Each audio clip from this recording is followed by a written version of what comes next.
casi es similar a su patología, pero para eso nosotros tenemos que tener el recordatorio de cómo va funcionando la parte de las células que están involucradas, ¿cierto?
Torrente sanguíneo, ¿listo?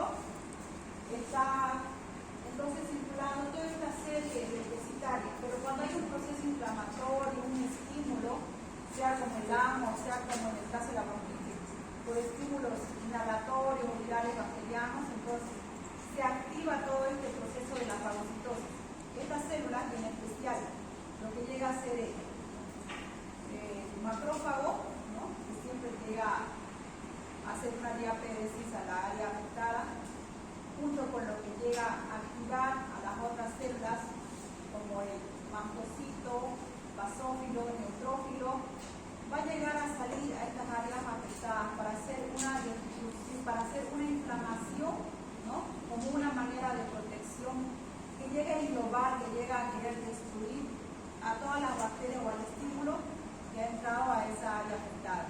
Entonces, va a empezar a producir a la vez una destrucción de las paredes mucosas y por ende todas esas sustancias que se llega a producir va a obstruir estas vías respiratorias. Estamos hablando, fíjense, de células que nosotros conocemos, ¿sí? Están a cargo de fagocitar, de destruir a un antígeno. Nosotros tenemos los anticuerpos. Los antígenos son las cosas extrañas, los fungos, las bacterias que están ingresando a nuestro organismo. No vamos a volver a tocar más adelante. Entonces, como habíamos hablado anteriormente, necesitamos tener las definiciones bien claras en relación a una bronquitis aguda. Entonces, es la inflamación de la mucosa bronquial. Porque estas células que acabo de mencionar, cuando hay un estímulo, llegan a salir, ¿eso? A las paredes bronquiales, reconocen por los mediadores químicos que les comunican a estas células que se encargan de la acción de fagocitar, de destruir, ¿no? Que hay una área afectada, una lesión, entonces estas van a llegar a salir a esa área afectada y por ende se va a producir todo el mecanismo, que es bastante complejo, del proceso de inflamación. Empieza a secretar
Cuando hay un proceso de inflamación, hay salida de células que se encargan de la inflamación y como también de la fagocitosis.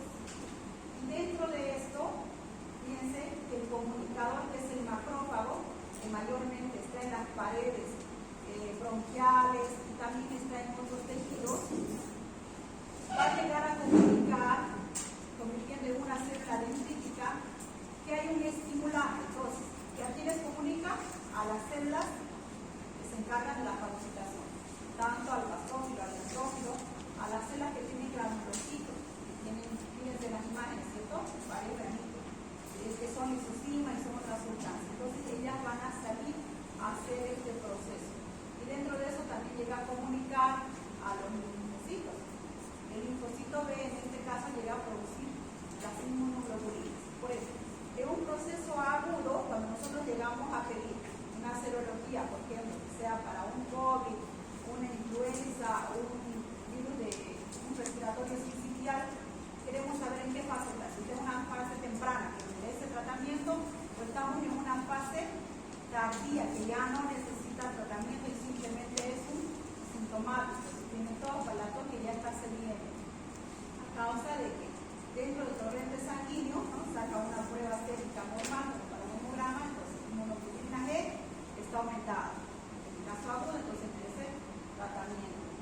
Pero fíjense que esto es toda una cadena de activaciones proinflamatorias que se las comentaba. Ahora, en relación a lo que es el macrófago, sí, hemos hablado que el macrófago comunica, detecta a lo que es el estímulo.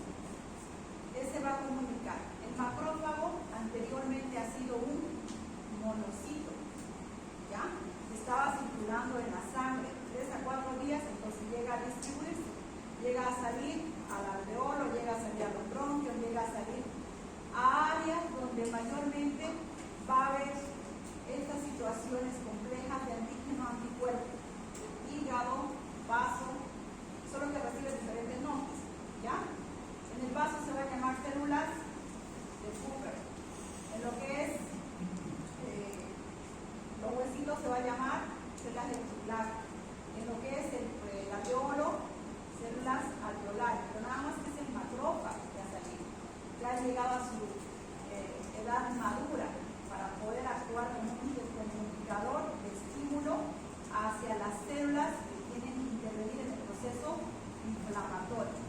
¿Ya? Entonces, empezamos a definir, que quede claro que la bronquitis es una inflamación de la mucosa bronquial por infección viral o bacteriana, inhalación de humo por consumo de cigarro y otros inhalantes. Dentro de eso, la infección viral se lleva un 80 a 90% de las causas de bronquitis. Inhalación de humo por cigarro, de igual forma, un 80 a 90% de las causas que llega a desarrollar esta patología. Otros gases podrían ser todos los gases volátiles. Dentro de eso tenemos todos los inhalantes que se usan en la pintura. En nuestro medio tenemos los carburos que están en los surtidores, las que uno llega a entrar si tiene una sensibilidad, llega a empezar a tener tos, otros que llegan a un caso más severo. Ahora, pareciera que en un proceso inflamatorio, ¿no?, pudiera ser similar a un ácido. Necesitamos ir viendo cuáles son las diferencias. Con frecuencia se vincula a otros síntomas de la rinitis y traqueitis. Bronquio primario, secundario, están inflamados. Bronquitis aguda, factores predisponentes de ese trastorno. Edad, puede darse a cualquier edad. En asma mayormente se da de una edad temprana, que es una de las cosas que le diferencia. Estado de salud del paciente. El paciente con bronquitis mayormente está con una comorbilidad, a diferencia de un paciente con asma. Clima invernal, cambios bruscos de temperatura, exposición a contaminantes, tabaquismo sobre todo, obesidad, diabetes, insuficiencia cardíaca. Cosa que, por ejemplo, estas tres últimas predisponentes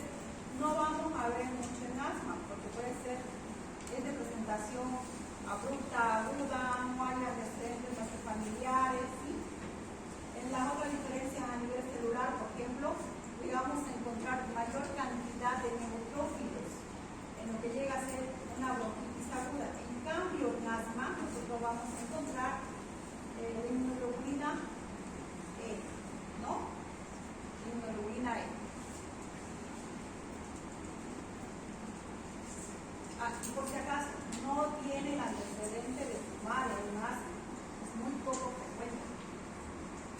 Casi no se presenta con lo que es inhalación de humo de cigarrillo.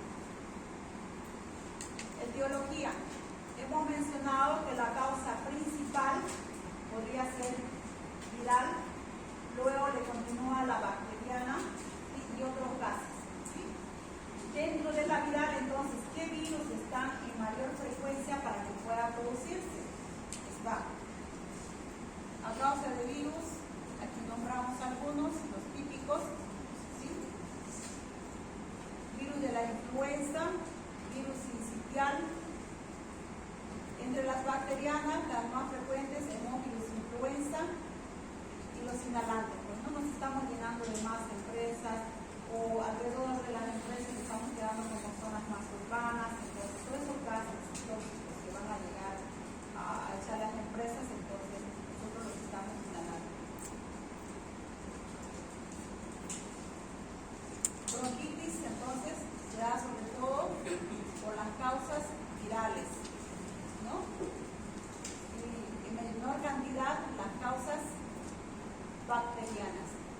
Aquí en este cuadro entonces tenemos la mayor cantidad en relación a frecuencia de lo que son los virus que llega a desenvolver estos cuadros de bronquitis. Rinovirus, adenovirus, influenza A, influenza B, parainfluenza. Lo que hemos estado presentando estas últimas semanas ha sido una influenza tipo A, N2, H3, con las molestias de tos súbita, tos seca, prurito de garganta, malestar, y en muchos otros pacientes que tienen comorbilidad respiratoria, ha llegado a una insuficiencia respiratoria. Y fiebre más que hemos tenido, ¿cierto? Para influenza, hemófilos para influenza, hemófilos influenza, estas ya llegan a ser una bacteria, ¿no? También dentro de nuestro medio son las más frecuentes que podrían desencadenar. Chlamydia pneumoniae, Klebsiella pneumoniae, Mycobacteria pneumoniae y la Pseudomonas aeruginosa. Estas se llegan a activar a la Pseudomonas aeruginosa. Se considera que todos nosotros tenemos en nuestra piel Pseudomonas aeruginosa en las áreas húmedas, ingles, axilas, y si llegamos a cultivar llega a ser positivo. Pero cuando llegan a ser patógenos, ¿no? Cuando hay un proceso de precipitación, cuando hay un desencadenante, paciente inmunodeprimido o inmunodeprimido podría llegar a presentar una infección por Pseudomonas aeruginosa. Pero si usted cultiva y cultiva este, le va a dar positivo. Ahora, usted por el positivo del cultivo inicial no, es importante la clínica.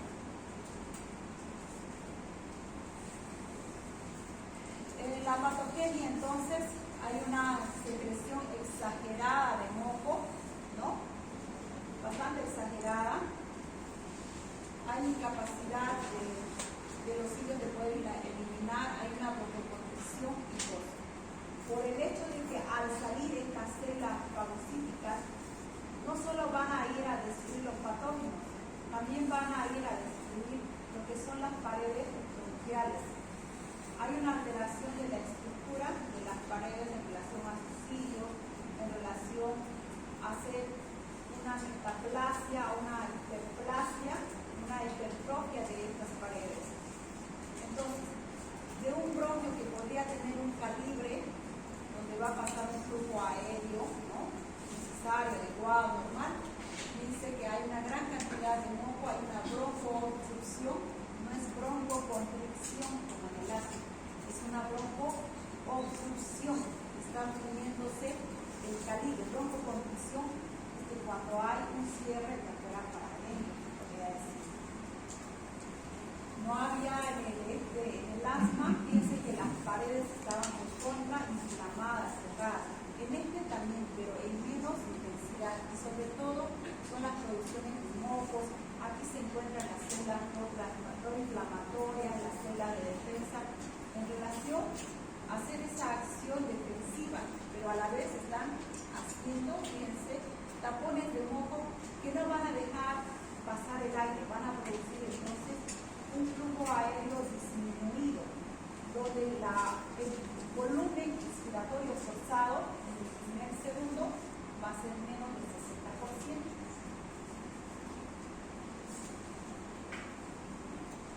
Aquí fíjense, en AMA, por ejemplo, todas estas paredes hay una hiperplasia de los músculos lisos, en cambio aquí no es en esa medida, sobre todo es el acúmulo, ese aumento de la mucosidad, eso es lo que mayormente le caracteriza a la pared bronquial. En la fisiopatología, entonces, hay agentes, ¿no? Fíjense, puede ser agente, entonces aquí estamos en este punto, que ya hemos mencionado la etiología, puede ser un agente viral, un agente bacteriano, puede ser sustancias inhalantes tipo irritativas. ¿Qué es lo que van a hacer? Van a activar la función protectora de los cilios. Cuando la función protectora de los cilios se activa, entonces las células comunicadoras van a empezar a activar a los fagocitos, a todas las células fagocitarias, donde van a llamar a su superficie, ¿no? Mediante todas las sustancias que son mediadores químicos, van a llegar a ver salida de estas células para poder destruir esos agentes que han llegado a empezar por la vía respiratoria. Al llegar a salir, entonces empieza a haber un proceso de fagocitosis, ¿sí? Quieren destruir, engloban a lo que es el antígeno y empiezan a destruir los lisosomas o los aparatos de Golgi, empiezan a querer comerse, a destruir en totalidad lo que es la bacteria o el virus, pero a la vez en algún momento tiene que destruirse esa célula, ¿sí? Hay una apoptosis celular y todas esas sustancias inflamatorias se van acumulando en las paredes bronquiales. También hay una descamación de los epitelios bronquiales y esto a su vez va a producir acúmulos de restos inflamatorios y a la vez también va a empezar a producirse mayor cantidad de moco por las mucinas. Todos estos exudados purulentos van a quedar en las paredes bronquiales, va a haber una hiperplasia que llegaría a ser aumentos celulares, ¿cierto?, de las paredes bronquiales, y también les menciona hipertrofia, que sería el aumento del volumen celular. Y por ende va a quedar un proceso obstructivo, ¿ya? Como cualquier conducto donde está llevando aire, entonces el pasaje va a ser menor. Y eso se va a traducir en los exámenes que nosotros vamos a ir solicitando. Entonces, en la fisiopatología hay una inoculación directa del epitelio braquiobronquial, ¿sí? Mesoepitelio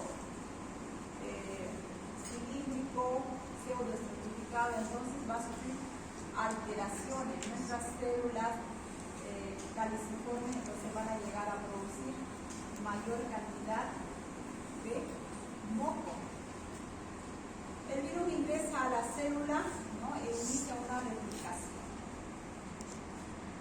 Se liberan las citoquinas y las células inflamatorias y hay aumento de la secreción. Estas citoquinas, entonces, aquí fíjense, empieza a desencadenarse las interleucinas.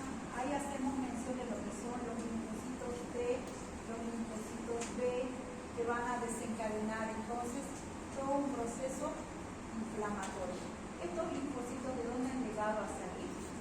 Han llegado a salir de torrente sanguíneo, mediante la comunicación de los macrófagos que teníamos en las paredes bronquiales. Han ido a comunicar que hay un agente externo y que necesitan hacer una destrucción, ¿no?, para poder contrarrestar en todo lo que se ha desencadenado, se está desencadenando este proceso inflamatorio. Entonces, por ende va a haber fiebre, malestar general, dolor gastrointestinal, y esto mayormente se da del primer al quinto día. Se desencadena entonces, si hablamos de fiebre, la interleucina 1, ¿sí?, que es producida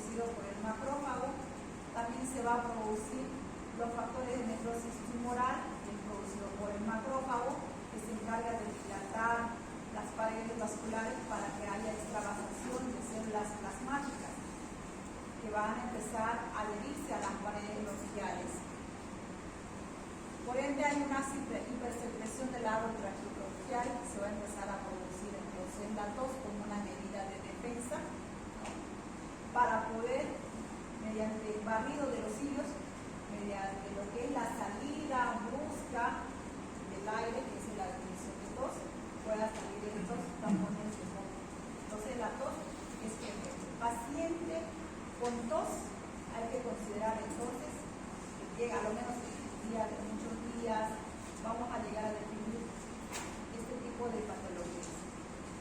Mayormente esto se da al tercer día, ya hay alteración del volumen respiratorio forzado en el primer segundo, que está disminuido, menos del 60%. Y sobre eso puede haber una infección sobreagregada, ¿no? Paredes que están indefensas, paredes que están inflamadas. Nosotros no respiramos un aire estéril, respiramos un aire que está contaminado, entonces, por ende, puede haber una sobreinfección bacteriana y también puede evolucionar con una complicación a neumonía por la salida de lo que es el tejido alveolar. El volumen respiratorio forzado, habíamos hablado en la anterior clase, no es nada más, nada menos que lo que nosotros, ¿no?, de manera forzada exhalamos todo el aire que tenemos. La ventilación es una acción involuntaria. Yo no le digo al organismo que un momento voy a respirar. Pero si hablo de forzada, quiere decir que yo estoy programando, si digamos son las 7 a las 7 en punto, para que vean que es la forzada, voy a exhalar. No, es la 7. Estoy forzando, o sea, estoy mandando, ¿no?, una orden voluntaria, estoy forzando. Por eso hablamos de un volumen forzado, ¿no?, expiratorio. Entonces, el volumen expiratorio forzado es todo lo que llega a instalarse, se llega a medir con una maquinita que se llama espirómetro. Eso nos va a ayudar a hacer las definiciones y los diagnósticos. Les marca menos del 60% en relación a volumen, entonces ya estamos hablando de un proceso obstructivo.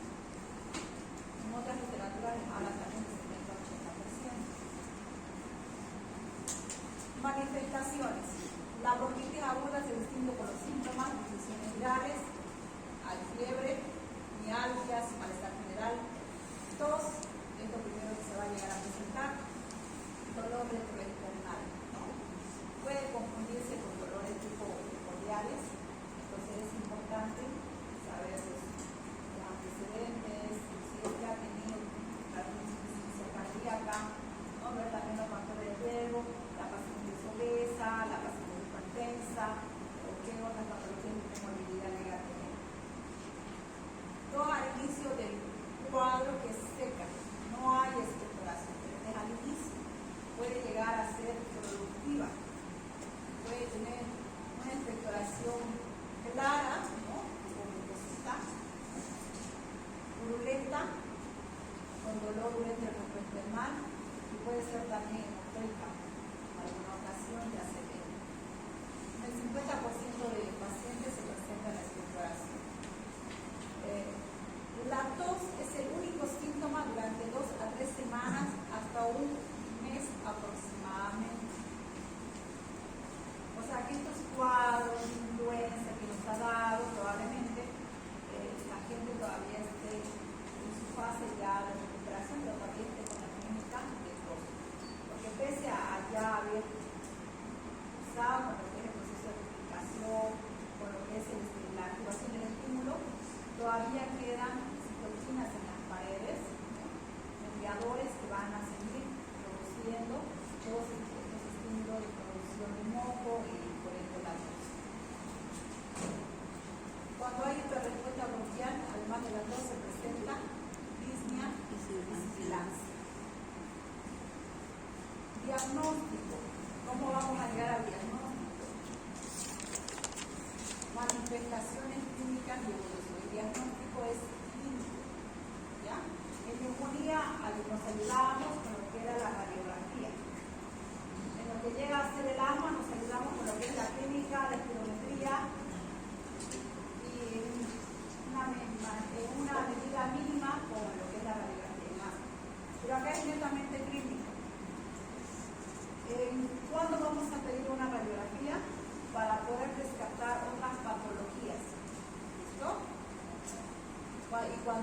sospecha de neumonía y en pacientes inmunodeprimidos y en pacientes también ancianos.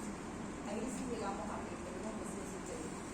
Exámenes de laboratorio son para diagnóstico diferencial o de descarte, no de forma habitual. Esto tiene tos y le mando a la radiografía. No, ahora ya llega a tener tos y le mandamos a la tomografía o a la resonancia magnética. Sí. Estudios microbiológicos solo en casos graves como sospecha bacteriana, ¿no? ¿Por qué no es la viral? ¿Por qué no pedimos de manera habitual? Por su cultivo de los virus es más complejo, porque necesita embriones de pollo para poder cultivarla. Podemos pedir como serología, podemos pedir un muestreo de lo que es todas las virales, las más frecuentes, coronavirus, influenza, pero en realidad no nos ayuda de mucho, porque el tratamiento es netamente sintomático. Ya hemos llegado al diagnóstico con la clínica. Nos interesa llegar al diagnóstico e iniciar tratamiento. Además, simplemente llegaría a ser una confirmación a su sospecha, ¿no? Estudios microbiológicos son en casos graves, en casos de sospecha bacteriana, estudios de expectoración, cultivo de secreción, más antibiograma, condición de grado. Prueba de procalcitonina. La procalcitonina es viene de la familia de las lipoproteínas que llega a producirse en casos inflamatorios, ¿no? Nos mide procesos inflamatorios. ¿Qué tanto es fidedigno? Nos ayuda bastante. Ayuda de 5 nanogramos por ml, es el valor referencial. Pero en pacientes con otras enfermedades inflamatorias no es de apoyo, porque no sabemos si es, digamos, un paciente con lupus, proceso inflamatorio, puede que también esté aumentado. Entonces, si el paciente no tiene otra comorbilidad, ustedes pueden solicitar una procalcitonina para si ustedes están usando por un proceso inflamatorio, ¿no? Y para también guiarse los tratamientos. Diagnóstico diferencial. Neumonía, asma, bronquiolitis, tosferina, sinusitis, insuficiencia cardíaca, reflujo gastroesofágico. En relación al reflujo gastroesofágico, yo sé que estos primeros ya lo están reconociendo. Es interesante. El paciente con reflujo gastroesofágico mayormente no le llega a detectar porque no tiene procesos cardíacos, o sea, no necesita a veces dormir en semicoro, es decir, sentado, con cabecera, mayormente duerme planito, pero no hay molestias respiratorias. Entonces, todo el tubo gástrico, ¿no? Se regurgita hacia lo que son las vías respiratorias superiores. Y esa irritación le produce durante todo el día tos. ¿Qué le damos? Antitusivo. ¿Y qué deberíamos darle? Protección gástrica, irnos con un manejo de endoscopía, de ver cuál es la causa de su reflujo, ¿no? Si es un proceso obstructivo, una gastritis erosiva, qué es lo que le está produciendo. Entonces es importante sacar más datos. Se dice, sí estoy tosiendo, pero cuando como cosas grasosas, ¿no? Cuando como, qué sé yo, chicharrón, cuando me como las empanaditas de esquina, me duele la boca del estómago, me arde, ¿no? Ahora no me voy a la Gabriel y paso por la México, a los asaditos, ¿no? Arde. Entonces, es importante saber los antecedentes, indagar mucho más la clínica. Entonces, hoy ese paciente, como diagnóstico diferencial, sí va a presentar durante años dos consecutivos, y el diagnóstico le dice más de 2 a 3 semanas en bronquitis aguda, en bronquitis crónica le va a mencionar 2 a 3 meses en los últimos 2 años, ¿no? De manera consecutiva. Entonces, hay que preguntar. Bronquitis aguda, tratamiento, las medidas. Reposo, hidratación, ingesta abundante de líquidos, antipiréticos, para tener fiebre, antitusivos, codeína. severa que impide bastante el sueño, entonces es necesario utilizar antitusivos de origen central. Broncodilatadores en los que llegue a necesitarse, pero en menos escala. Políticos, solo en casos necesarios, ya cuando ya haya la presencia de moco, que es lo que no utilizamos en asma, lo vamos a obtener mucho más. En cambio acá, ese proceso obstructivo, vamos a disolver esos mocos, ¿no? Podemos utilizar entonces N-acetilcisteína, también hay otros mucolíticos. Si existe una complicación bacteriana, se trata con antibióticos, según el agente biológico. Para esto ya podríamos cultivar, si es abundante exploración, hay fiebre, se ausculta que ya está comprometiendo, digamos, pulmonar, entonces con más razón necesitamos activar los cultivos. En caso de que ustedes estén en un año de provincia y están por allá por la ciudadanía o están allá por el PUM, entonces ya tienen la clínica y inician tratamiento. Eritromicina son sus alternativas, cetracilina, amoxicilina, metoxilina más sulfamethoxazol, es el famoso de Bacterol, ¿no? Tiene diarrea, Bacterol, tiene tos, Bacterol, eso es en el seguro, pero no tenemos todavía otro tipo de medicamentos. En caso de broncoespasmo pueden requerirse broncodilatadores tipo agonista beta 2 como el salbutamol, ¿no?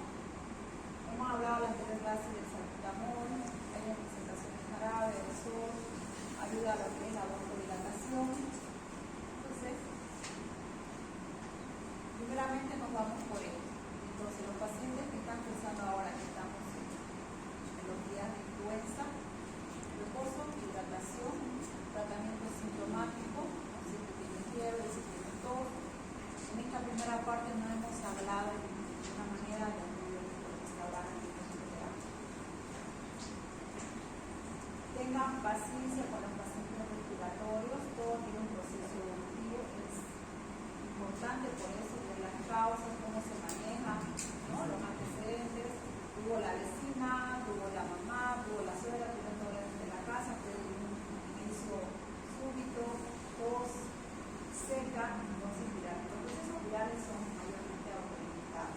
Para solo cuando hay una complicación y el paciente en los 3-4 días no va a haber respuesta, no va a ir disminuyendo la sintomatología. Entonces ya necesitamos recién ahí activar los tratamientos antibióticos y los otros medicamentos de apoyo, los broncodilatadores, relación a beta-agonistas, como también los corticoides.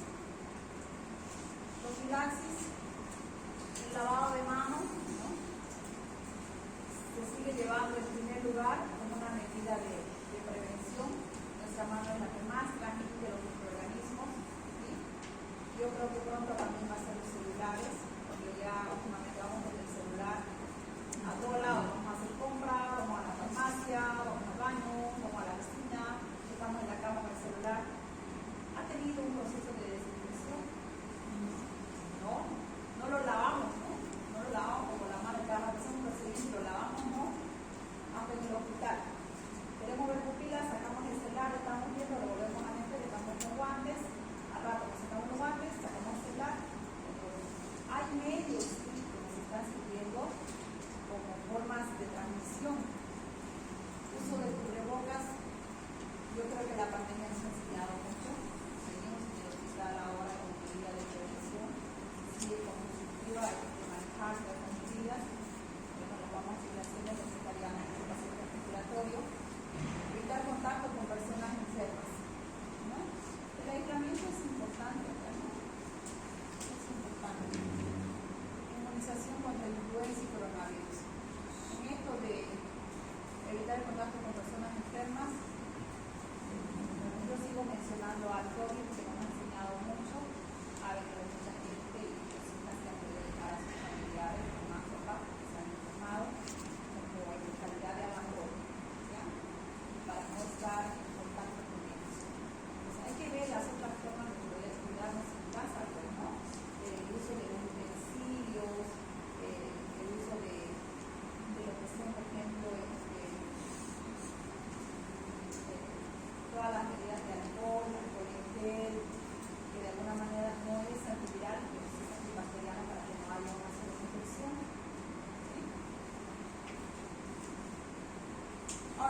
cigarrillos. Se hace un cálculo, ¿no? De 3, 4 por cajetilla. Hay gente que puede fumar un cigarro todos los días y hay gente que se acaba sus 2, 3 cajetillas de cigarro. Hay gente que ha fumado un cigarro durante 40 años cada día y hay otros que han llegado a fumar 2 cajas, cada caja tiene 40 cigarros en 2 días. Igual puede desencadenar una bronquitis crónica. La mayoría de los pacientes con bronquitis crónica también cursan con EPOC. Hay una clasificación de varias patologías que se van a llevar desde asma, bronquitis aguda, bronquitis crónica, entonces son procesos obstructivos, ¿no? Crónicos, como dice ahí, cuál es crónico, entonces está dentro de esa clasificación. Muchos estudios han confirmado la asociación entre fumar cigarrillo, tos crónica y disminución de la función pulmonar. O sea, no les dice como una causa directa, confirmada como única, pero si en relación a porcentajes, ¿no? A incidencias, se lleva en un 85 a 90% de las causas. Pueden haber otras causas, las que hemos mencionado anteriormente, las epidemias virales, epidemias bacterianas y otros gases, ¿no? Inhalantes. La frecuencia de estar, por ejemplo, en una área donde hay un gas tóxico por largo tiempo nos puede desencadenar una bronquitis crónica. Bronquitis crónica, entonces el tabaquismo principal causa. No es la única causa, principal causa. La causa principal, la bronquitis crónica, ¿no? Uno de los fumadores, el consumo de tabaco. Tabaquismo responsable del 85, voy repitiendo, a 90% de los casos de bronquitis en los países desarrollados. En otros países realmente, en los países, por ejemplo, en Estados Unidos se ve, hay mucha gente muy joven que habla en la ciudad que está fumando por todo lado. Aquí no se ve, por lo menos en la universidad no he visto mucho de eso. Allá sí, porque los árboles creo que sí. Creo que sí. Pero acá en los pasillos no. Exposición ocupacional, 15%. ¿Exposición a qué? Mayormente, ahí como dice, ocupacional, ¿no? Que se dedica, por ejemplo, a recoger algodón. No sé si ya es la época, por ejemplo, de los viajes a Chile, de mucha gente que va por mejor calidad de vida y está haciendo este trabajo de recoger algodón, o por ejemplo, esta relación con el manejo de lanas, ¿no? Polvos, gases, aquí entra ácaros. Los trabajadores expuestos a la industria de asbesto. Asbesto, por ejemplo, tenemos en lo que es el cemento, tenemos en lo que son los techos de Duralín, la marca, pero en los techos de este tipo de Duralín, por ejemplo, ¿no? Está hecho a base de asbesto. Entonces, dice que, por ejemplo, hay un desplace de lo que serían las micromoléculas del asbesto en el transcurso de 3 a 4 años, que son bastante tóxicos. Minería, nosotros somos un país minero, se maneja bastante lo que es el mercurio y otras sustancias. Y también el ingresar a las minas ese gas tóxico de lo que llegaría a ser el nitrógeno. Habíamos hablado que nosotros en nuestro medio de un 100% de aire, ¿no? Porque todo esta habitación, un 21% tiene oxígeno. El otro tanto es nitrógeno, el otro tanto es dióxido de carbono y otros gases. ¿Okay? Entonces, en la mina, en una área cerrada, donde hay solo un pasillito y a veces también hay hombres, tenemos también ese corriente, tenemos las minas que ahora están explotando más de poder. Pues nos vamos a encontrar con este tipo de pacientes. Entonces, no estamos hablando otra cosa que no lo vamos a ver este tipo de pacientes. Alfarería y otros plásticos.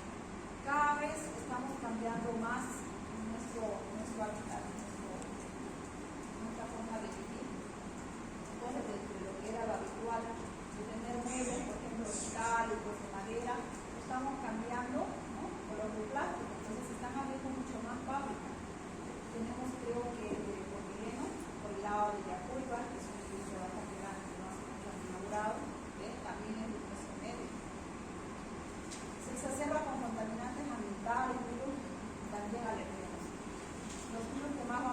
encontrar virus influenza tipo A, tipo B, virus para influenza, virus sincitial respiratorio.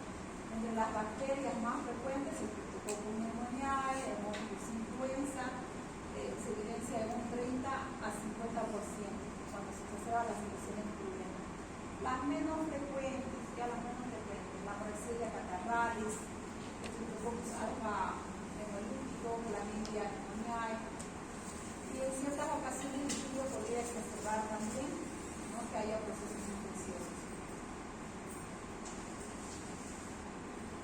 Factores de riesgo. A mayor edad, mayor condición de poder desarrollar una bronquitis crónica. ¿Por qué a mayor edad? Si el silario sería un 85 a 90%. Porque a mayor edad, ¿no?, tienen más la costumbre de sacar su cigarrito, pues, ¿no? Tanto en los jóvenes no estamos viendo más en los adultos. Género masculino, infecciones respiratorias en la infancia, hubo procesos de crisis asmática a repetición, hubo infecciones neumónicas manipuladas, hubo procesos alérgicos, cualquier otra condición quedó con un antecedente. Infecciones frecuentes del tracto respiratorio inferior. ¿Cuáles son el tracto respiratorio inferior?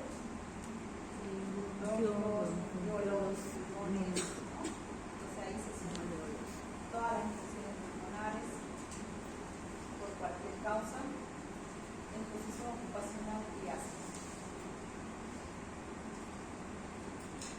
La bronquitis crónica puede delimitarse de diversas formas mediante criterios histopatológicos.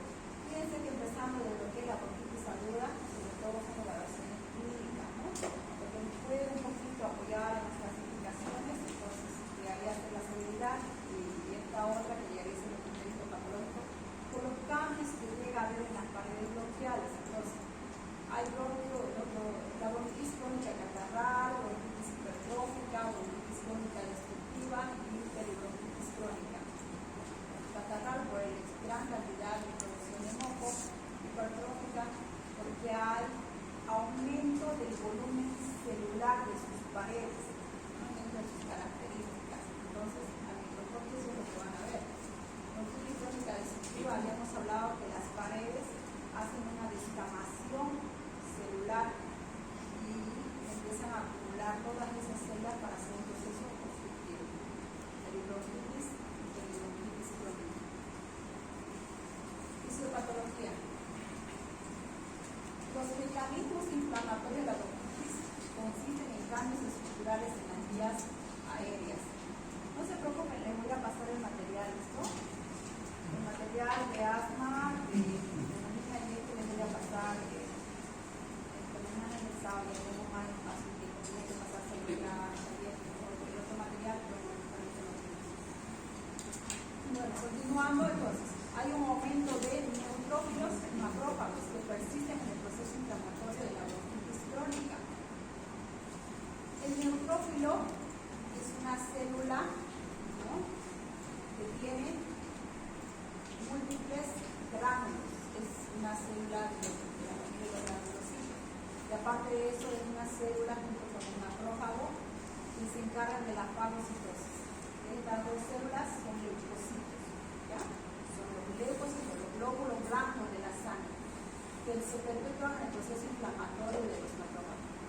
El macrófago, ¿no?, es interesante la vida del macrófago, vive hasta años, está unos cuantos días en el torrente sanguíneo después de ser producido, llega a pasar a los tejidos, Anteriormente, este macrófago se conocía con el nombre de monocito.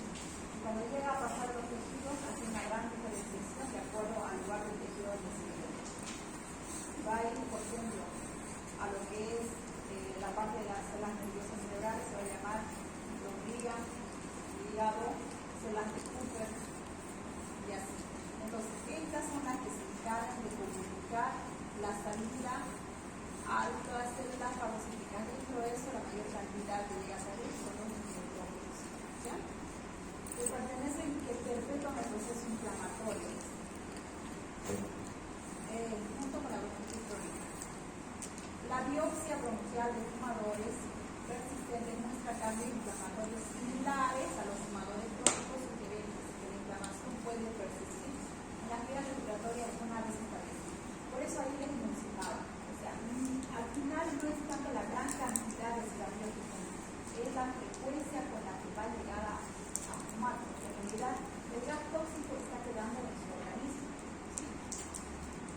igual se fuma 2 o 3 años igual, ese gas tóxico está quedando en su organismo. Entonces esa infiltración persiste, persistente. Se observa incremento de la citocina proinflamatoria, incluyendo la interleucina 8, 1, 6, factor de necrosis tumoral. En relación a las citocinas proinflamatorias, las interleucinas, el macrófago ya llega a producir varias interleucinas, como también hemos hablado en el proceso inflamatorio de la neoplasia, de los linfocitos, la TH1, la TH2, que también producían interleucinas, ¿se acuerdan? El macrófago va a producir la interleucina 1, la 6, la 8, pero también va a producir la interleucina 2 y 18, que se encargan del proceso inflamatorio. Estas, les dice, son proinflamatorias, entonces desencadenan todos unos mediadores químicos mediante lo que es la producción de este mismo macrófago, de la sustancia, de factor de necrosis tumoral que se encarga de dilatar esas paredes vasculares, va a haber la salida de todas las sustancias para que puedan ir a combatir al antígeno, ¿no? Hace una diápede entre células, la célula vascular es un vasito, ¿cierto? Las paredes están una celulita tras otra celulita tras otra celulita, pero este factor de necrosis tumoral producido por el macrófago, ¿qué va a hacer? Va a hacer esos espacios celulares y esas células que están en el torrente van a salir, y dentro de eso van a salir las células que se encargan de la fagocitosis, y dentro de eso algunas mayores que otras que van a hacer ese trabajo. Entonces producen todas estas interleucinas. La citocina inflamatoria 10, antiinflamatoria. Estas son inflamatorias. Esta es antiinflamatoria. La interleucina 10 se ha encontrado en el escruto de fumadores con bronquitis crónica durante las exacerbaciones agudas.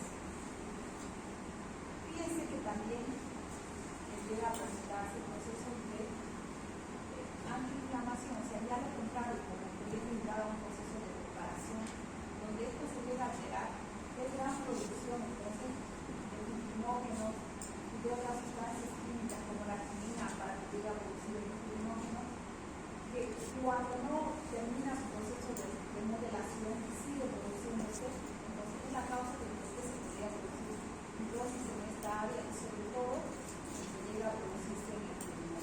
Son las fibrosis que vamos a ver las imágenes de patas en esta radiografía. Los cambios estructurales en las vías de los seres fumadores incluyen una hiperplasia de las glándulas mucosas.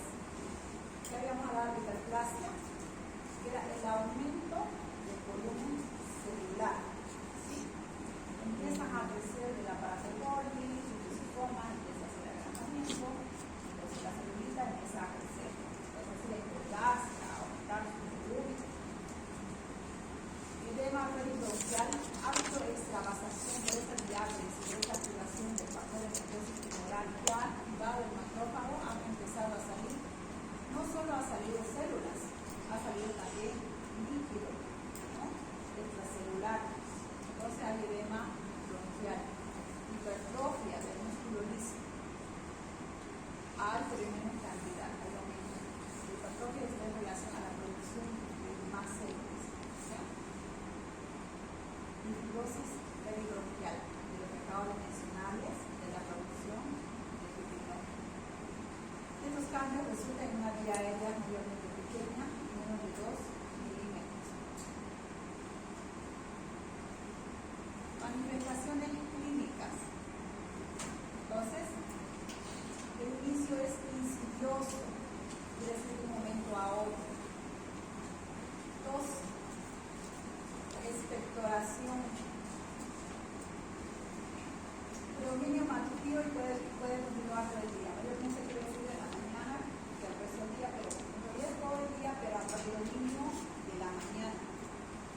Características de la expectoración: blanquecina adherente mucosa gris por el humo de tabaco y la contaminación de la atmósfera. Aquí tenemos en las pequeñas imágenes, fíjense acá bastante purulenta,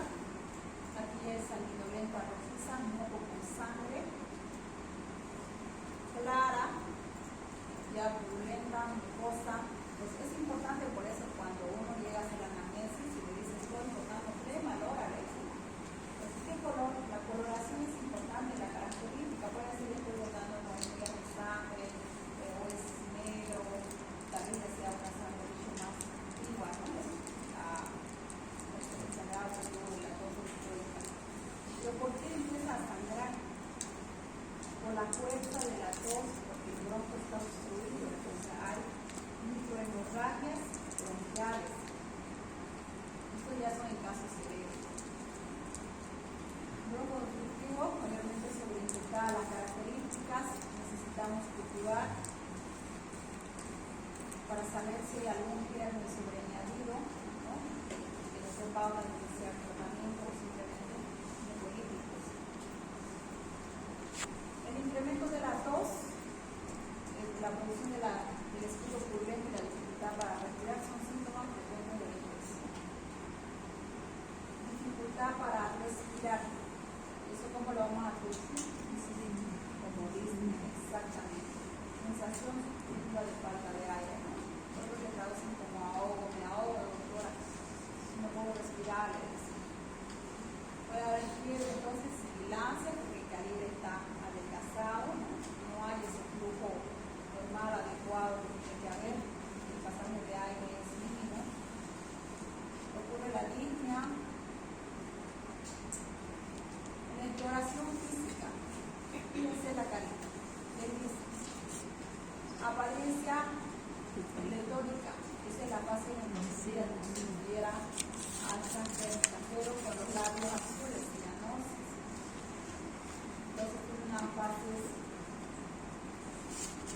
bastante marcada, bastante característica, cianosis labial, línea, polipnea, hay uso de músculos accesorios, intoxicación, entonces es importante que sean físicos y el no la dio, la pared. Taquicardia, a manera de un proceso compensatorio, hepatomegalia y edema, que son los datos de insuficiencia cardíaca derecha. Respiración débil, respiración prolongada, hay sibilancias bilaterales y en la exacerbación aparecen sectores no coagulares, sobre todo en las regiones subescapulares. Región escapular, subescapular. En la ocultación nosotros debemos ser minuciosos en relación a la G8 más o menos de la región subescapular. Se bifurcan los broncos, ¿sí? La tráquea se bifurca los broncos. Entonces, se está hablando de esa área. Puede haber entonces estos sonidos de sibilancias, es ahí donde vamos a poner nosotros el estetoscopio para poder auscultar. Estos ya son como la hepatomegalia y edema, son datos de diferenciación, ¿no? Que podríamos nosotros buscar para ir haciendo nuestro diagnóstico. Evaluación clínica. Antecedentes.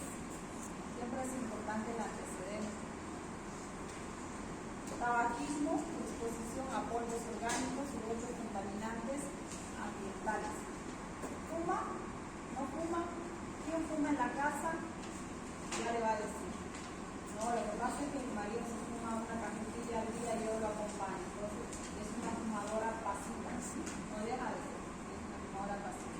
Y por ende, nada. Tos y la producción excesiva de moco debe haber ocurrido durante 3 meses en al menos 2 años consecutivos. Y no deberse a ninguna otra enfermedad o afección. No deberse a otra afección. Que no tenga un cáncer pulmonar, un cáncer bronquial, ¿no? Que le esté ocasionando, descartar. Entonces ya nos vamos apoyando en datos epidemiológicos, en datos clínicos para poder hacer nuestro diagnóstico. Exámenes de apoyo, ¿verdad? Oximetría del pulso, prueba de saturación de oxígeno. Ahora ya es bastante práctico y son aparatos que creo que son, por ejemplo, el cimiento boliviano, o viene de ese poco, le pone al dedo y nos va marcando, nos va registrando la saturación. Conteo sanguíneo completo un hemograma. Por la oxigenación que nosotros necesitamos va a haber una poliplomuria secundaria linfosia. Puede haber leucocitosis con neutrofilia en caso de infección. Nosotros teníamos en asma elevado el eosinófilo. Acá es neutrófilo. La radiografía mayormente es para hacer descartes, ¿sí? Descartes de enfermedades, pero puede encontrarse también sombras tubulares por el refuerzo de una trama vascular o anomalías bronquiales.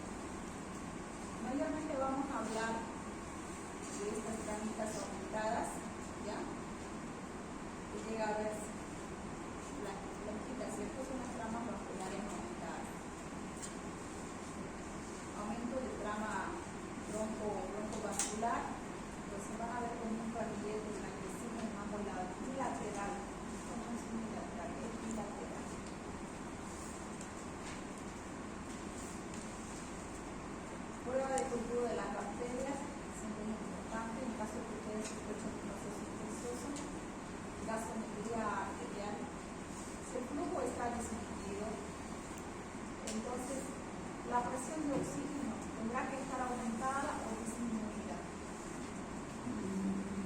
Disminuida porque está entrando en cantidad de oxígeno. O sea, la gasometría es lo que te va a medir la presión de oxígeno, ¿no? En relación a los gases pulmonares. Te va a llegar a medir el dióxido de carbono, como también el bicarbonato, hemoglobina, le va a llegar a medir de acuerdo a cómo esté programada la química, la parte química en relación a sodio, potasio, todo de base. A nosotros lo que nos interesa es la presión de oxígeno en la gasometría, también nos interesa en relación al dióxido de carbono, y el dióxido de carbono va a estar disminuido, porque nosotros estamos haciendo exhalaciones o inspiraciones más prolongadas, ¿cierto? Estamos sacando todo nuestro dióxido de carbono. Cuando hagamos un examen de sangre va a estar disminuido. El pH estará aumentado o disminuido. Aumentado. Exactamente. Será aumentado. Entonces, ahí fíjense más adelante, cuando hagamos índice de temperatura, vamos a llegar a activar el ya, no tengan miedo. Oximetría del pulso, prueba de la saturación, ya hemos mencionado, prueba de la función pulmonar, espirometría, al inicio puede ser normal y luego se torna objetivo. Y por último, recién consideramos una tomografía para ver si hay procesos que estén comprimiendo, ¿ya? O masas que estén construyendo, o tumores en relación a esófago, a tumomas, o masas pulmonares que estén retrayendo lo que es la estructura anatómica de los bronquios. En relación a la severidad, entonces vamos a clasificar como una bronquitis estadio 1, estadio 2 y estadio 3. El estadio 1 es bronquitis crónica de duración de 2 años con 2 a 3 meses por año de haber presentado tos. Es la definición clásica básica que hemos hecho en la bronquitis crónica. 2 años consecutivos, ¿no? Que haya tenido tos. En 2021, 2022, en cada año haya llegado a tener tos seguida, frecuente, todos los días, durante por lo menos 2 a 3 meses. ¿Listo? Definiciones de la exacerbación. En este primer estadio solo hay tos de expectoración mucosa. No es multipurulenta, no es hemoctoica, no es fétida, purulenta, no es. Solo mucosa. ¿Qué es la tos? Representa la tos. Estadio 2. Bronquitis crónica simple de 2 a 3 años de evolución y tos de expectoración durante 3 a 2 meses por año. ¿Qué es lo que le cambia ahí? Que hay presencia de disnea, hay mayor expectoración, expectoración purulenta y tos. En la primera solo hay tos, expectoración mucosa, en la siguiente ya hay un estadio 2, se habla de disnea, le habla de tos, se habla de una expectoración aumentada y también purulenta. En el estadio 3 ya se le suma a comorbilidades que pueden presentarse más de 4 veces al año en el transcurso de 2 años. ¿Ya? Entonces, hablamos de qué comorbilidad puede que sea un paciente con insuficiencia cardíaca, diabético, o que tenga inmunodeficiencia, que tenga alguna otra enfermedad. Más de 10 años de antecedentes de bronquitis crónica, ¿no? Y toda la clínica que hay en lo que es el estadio 2. Es una bronquitis crónica estadio 3. Empezamos nosotros por el nombre y luego tenemos poniéndole los apellidos, ¿no? ¿Con qué paciente me encuentro? Doctor, tengo un paciente de una bronquitis estadio 3, es diabético, entonces tengo que ver si hay otro paciente que simplemente tiene una neumonía y una insuficiencia respiratoria, ¿a quién lo voy a pasar a la terapia? A paciente que tiene neumonía. Es en los viajes que nosotros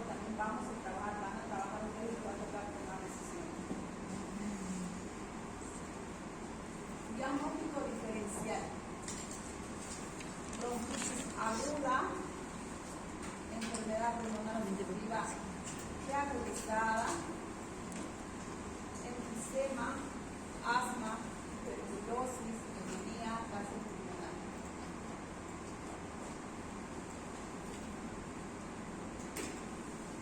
Dentro del tratamiento, de una manera de poder disminuir la sintomatología, también está suspender el tabaco.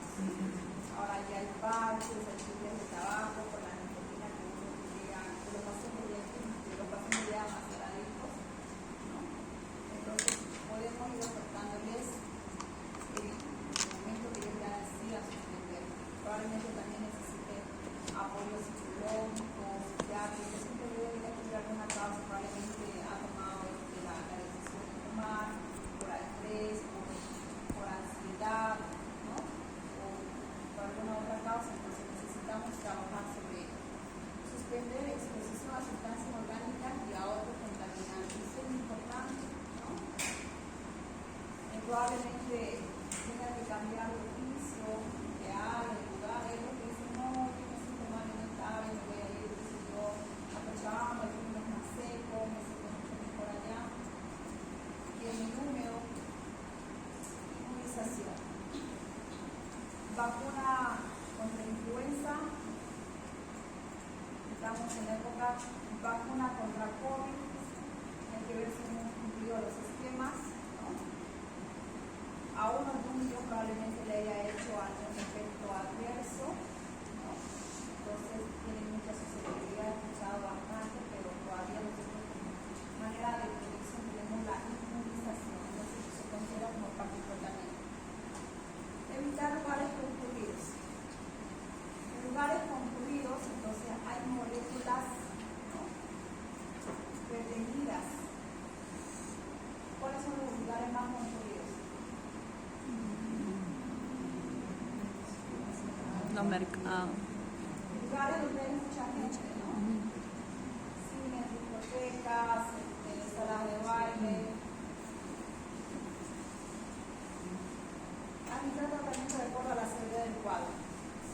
Políticos, tenemos el abusor, el NSP, los no usados, expectorantes, broncodilatadores, corticoides, de acuerdo a la escala que necesitamos. Dentro de esto podríamos agregar tratamientos sintomáticos, ¿no? Antipiréticos, hidratación, broncodilatadores, corticoides, fisioterapia y terapia reversible. Estos pacientes van a llegar a desarrollar un proceso objetivo, una enfermedad crónica que se puede ayudar a desarrollar, y por eso también por la presencia de inhalar el humo de la nicotina, sus pocos tóxicos, porque son más de 20 tóxicos que llegan a tener el humo del cigarrillo, entonces van a llegar a desarrollar tuberculosis pulmonar. Entonces, nos estamos lanzando a que este paciente va a tener terapia de oxígeno en domicilio, ¿no?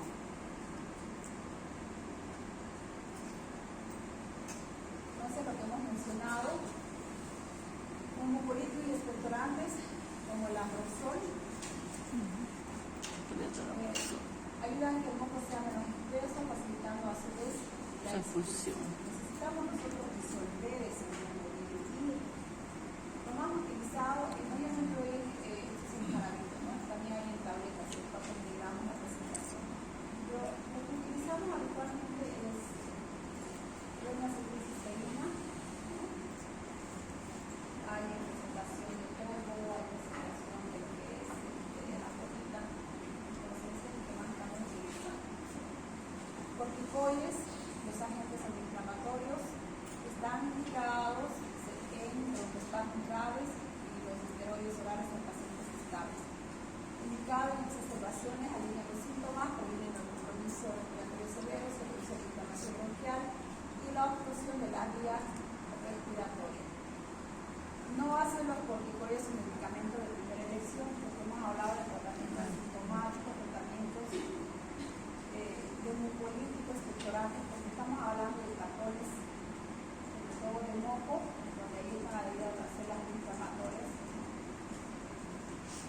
Ya cuando nosotros tenemos una crisis, cuando está demasiado obstruido, con una medida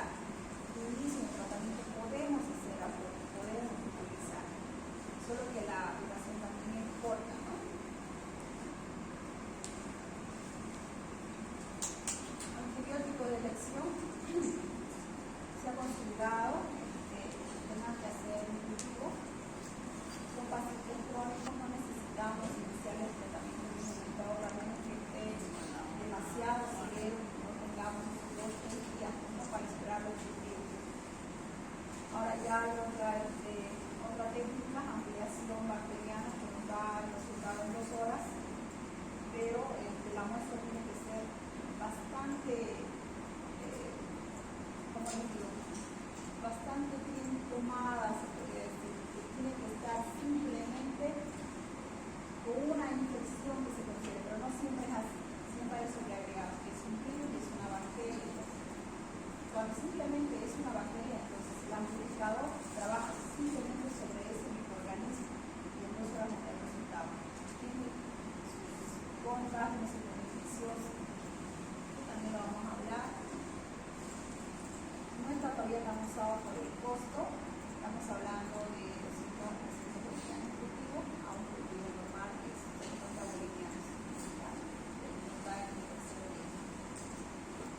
Ya con la típica característica de acuerdo a la frecuencia que llega a presentarse, entonces tenemos de apoyo de la gran positiva, la amoxicilina, 10 miligramos cada 8 horas por unos 7 a 10 días, eritromicina, 10 miligramos oral cada 6 horas.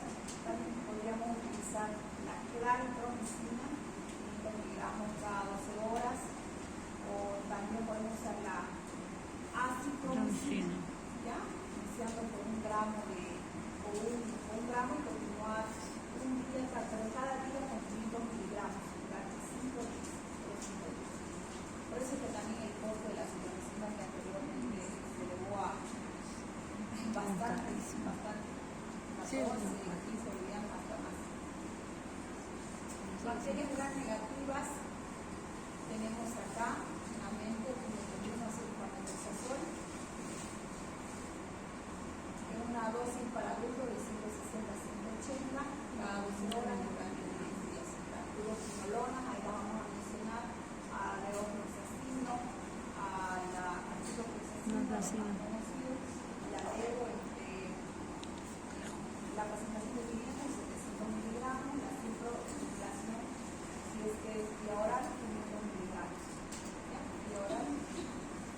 La doxiciclina, cefalosporina de tercera generación, en caso de que esté internada, entonces no podemos lanzar por como la ceftriaxona, pero también podría ser la ceftriaxona,